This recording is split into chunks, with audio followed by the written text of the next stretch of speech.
Good evening, everyone. Good evening. Okay, we have for tonight is about the Caesar salads, Caesar salad, and in Trader Vic's we have 4 types of Caesar salad we're serving here in Trader Vic's. We have vegetarian, the chicken, the prawns, and the Crab.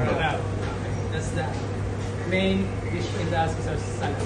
And then the main ingredients for this one is especially that one is the anchovy, egg yolk. It's the main one, and then the Dijon mustard, and originally it's lemon. They're using lemon juice, but in Trader Vic's style, there's some twist. They're using not lemon juice. They're using the red wine vinegar, so little bit not too sour taste. So with the croutons, we're serving with croutons with marination also for this one. We're using the bread, is white loaf bread, so it's a little bit spongy, not chewy. So when the customer bite it, it's a little bit crunchy, the flavor. Crouton.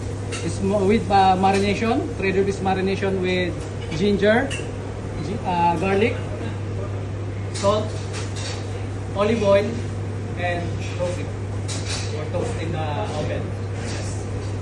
So we have ginger and garlic powder and the fresh one together, combined together with the olive oil. And some parmesan on the top with cherry tomato. What kind of lettuce we have? Romaine lettuce. So normally, originally is romaine lettuce for that. So trivia for the Caesar salad.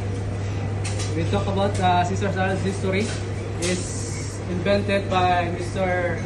Caesar Cardini, 1924. He's a migrant from Italy, and then he went to Tijuana, Mexico, and he put some restaurant also in US.